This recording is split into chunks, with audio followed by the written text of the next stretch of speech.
अन्नदान से कुछ तो मिलता होगा। एक आपको कहानी बताती हूँ। एक लकड़हारा बहुत मेहनती था। कहानी सुनो तो बहुत जल्दी समझ आते हैं। भाइयों को नींद भी आ रही है।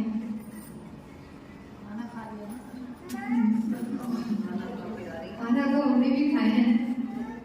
एक लकड़हारा था, बहुत मेहनत करता था, रोज लकड़ियां काटता था। इतनी मेहनत करने के बावजूद भी वो भर पेट खाना नहीं खा पाता था। उसके मन में एक ही विचार था, मैं इतनी मेहनत करता हूँ, इतनी मेहनत करता हूँ, लेकिन फिर भी मेरे को भर पेट खाना नहीं मिलता।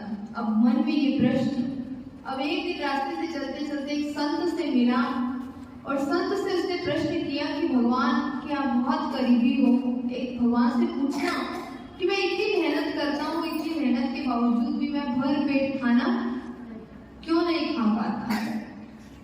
अब अगली बार जब संत मिले, संत को देखते ही व्यक्ति संत के पास गया, कहते हैं आपने मेरा प्रश्न पूछा भगवान से? तो संत कहते हैं हाँ मैंने पूछा। भगवान ने कहा कि तेरी जो उम्र है वो 60 वर्ष की है और 60 वर्ष की आयु तक सिर्फ तेरे जीवन में 5 बोरी अनाज है।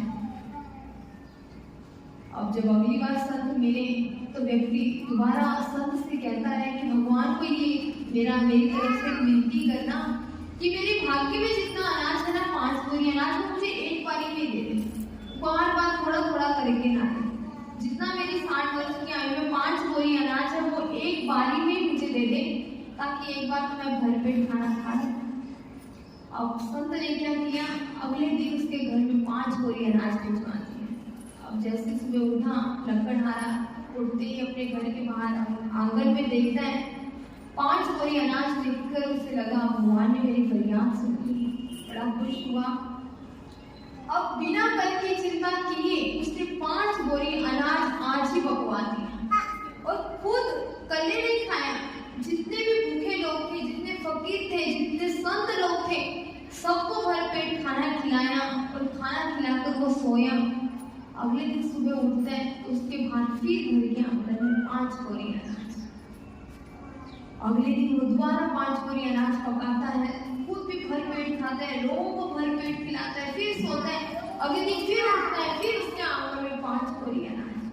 अब वो लकड़ी काटने की बजाय लोगों को खिलाने में ही बस व्यस्त हो गया। यानी एक अन्नदान का देखो, अगर 5 बोरी अनाज में से वो कल्ला खाता तो क्या उसको 5 बोरी अनाज मिलता? लेकिन उसने बिना कल की परवाह किए खुद भी भर पेट खाया और लोगों को भी भर पेट खिलाया।